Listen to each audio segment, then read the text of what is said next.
Alright, so a friend told me that I should check out this channel, Don't Walk Home Alone After Dark. And this is about, now according to the description it says, do you want to hear a scary story? Don't Walk Home Alone After Dark is a collection of horror animated stories and short adventures now for the fate of hearts. So, I know I'm gonna get myself into it. I'm hoping it's gonna get good. So, I'm waiting for some spookiness. I mean, it's still a spooky month, and I hope we won't have no interruptions. So, here we go. So, this is called The Pine Creepers. So, in the description, it says, in the summer of 1995, three friends ventured into the woods. Okay, we venture into the woods in the dark. You ought to know that something bad's gonna happen right here. So, now here's the thing. I have not watched this yet. So, I don't know what I'm getting myself into. So, here we go. You might want to get comfortable. Grab your cozy chair or couch or whatever. Grab some popcorn and a soda. While eating for interruptions, let's start the video in 5, 4, 3, 2, 1, play. I'll never forget the summer of '95. Oh, this is I was nice. 13 that year. A heat wave had set in, making it one of the hottest Julys on record. I've been out in The house Texas. I grew up in on Lake Michigan didn't have air conditioning. What? Most of the time, that was fine. At night, a breeze would come in off the water, so just an open window was usually enough to cool things down and sleep pretty comfortably. But not that summer. That summer was different. How different?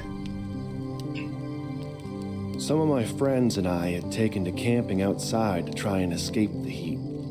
Jordy Baker, Augie McLean, and me.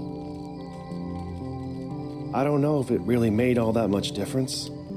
I think maybe we just liked being together. That made it easier to get through. I can't remember the first day I met Jordy. We lived on the same street in our small town and we did everything together. He was my best friend. It felt like it had always been that way. Augie was a quiet kid back then, but you wouldn't know it when we were alone. So much so that his big mouth got us kicked out of my backyard. Dad had to be up at 5 for work, and he didn't exactly appreciate Augie's high-pitched laugh the same way Jordy and I did. Oh, God. There was a clearing in the pines behind Jordy's house where we used to hang out sometimes, so we decided to set up camp back there. An old, rusted-out Buick Century marked the spot. Man, that station wagon I is always old. wondered whose car that used to be. Back before it became part of the woods, I mean. Thinking about it now, I'm not even really sure how it got out there through the trees in the first place. We'd cleaned out the broken glass and the cigarette butts left behind by the neighborhood teenagers, and we made a fire pit out of one of the wheel rims Jordy managed to pry off. The mosquitoes out there were ruthless at sundown, and dry, prickly needles covered the ground in a thick blanket under the trees. The only thing I hated more than that feeling under my feet when I wasn't wearing any shoes was the crunching sound they made whenever I was. Oh yeah, I feel It wasn't that all too. that cozy of a spot, but at least it was private. A place far enough away from the rest of the world that we could stay up all night laughing and no one would care. Jordy had skimmed some beer from a case in the basement that his dad was working on. 4 bottles of lukewarm lager to share between us. Not exactly a blowout, but not enough that Mr. Baker would miss him either. Wait a minute. I don't drink much beer these days. Does that say Jackrabbit? Even just the smell of it always brings me back to that night.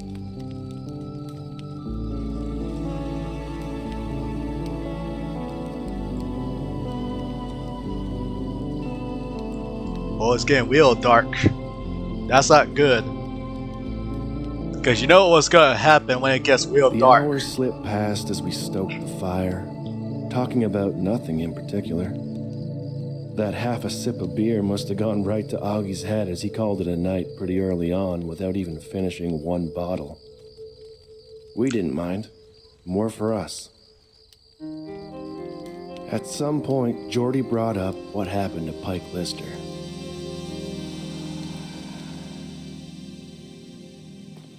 Cooper? Pike was 2 grades ahead of me in school, and he'd probably failed a couple on top of that. He was big, and everybody was scared of him. On a Friday, that past November, Pike left school after his usual extra hour of detention to walk home. And that was the last time anybody saw him. What? The search lasted for weeks. They never found anything. Some people said he just took off, ran away from home. Others thought he might have drowned in the lake accidentally. Not Jordy, though. I listened quietly as he laid it all out. How his dad said it wasn't the first time something like this had happened around here. How back in the 70s, 4 people disappeared without a trace. Wait, How what? around that same time, locals had started seeing something in the woods that wrapped around our town. Pale creatures with large eyes and long limbs creeped around on all 4s. Oh, I know why this one. The pine creepers. The music. That's what we called them anyway. Jordy figured that's what happened to Pike. The pine creepers must have got him. The pine creepers. I laughed him off and eagerly changed the subject. We ended up burning a couple more sticks before letting the fire die and heading to bed. One of us could take the back of the Buick, and the other had to sleep in the tent with Augie. To call it a 2-man tent was being generous. I offered to bite the bullet, or at least that's what I let Jordy think. I'd never admit it at the time, but the truth is, all that talk about the creepers had me a little scared. Augie's snoring and spooning seemed like a fair price to pay if I didn't have to be alone outside. After all, if they could take Pike Lister, what chance did any of us have? Oh my god. I'm not sure what time it was when I woke up.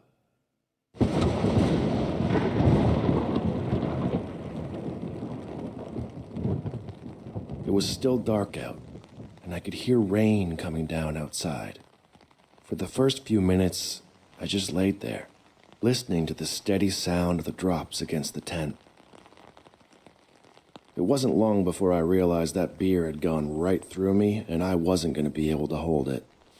I fumbled around until I found the lantern, and I made my way outside. You know what's happening when you drink too much beer? Oh my god. The night air had cooled down a bit with the rain, which felt nice. The whole sky was clouded over, blocking out any light from the moon or the stars. My eyes finally started adjusting to the dark. That was when I noticed it. Something catching the light just beyond the edge of the clearing.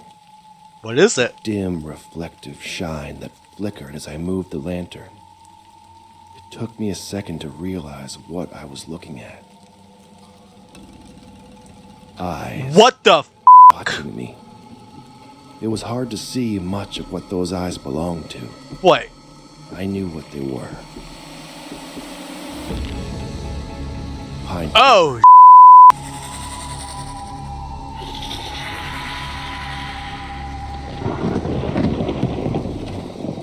My pulse pounded in my ears as we stared each other down. I carefully started backing up, never once looking away. I wanted to turn and run so badly, but just kept slowly taking one step after another.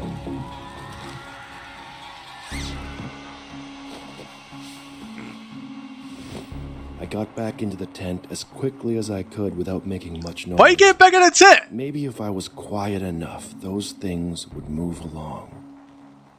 I thought about waking Augie, but didn't want him to freak out and draw attention to us. Seconds passed. Nothing. The rustling of the trees and the calm drone of the rain. Just as I started to think that maybe I'd overreacted, maybe my mind could be playing tricks on me, it started. What? That familiar, awful sound. The crunch of those needles. Oh, I hear it. There was something moving around outside the tent. Oh my god, I did my best to hold my breath. The worst part of it all is I knew Jordy was out there, alone. I kept telling myself he wouldn't wake up. He was safer in the Buick. That I should stay still, stay quiet.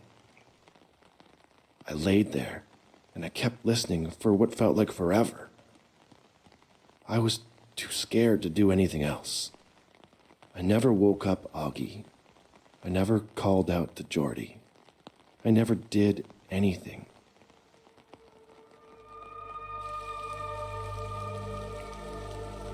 Oh, they left?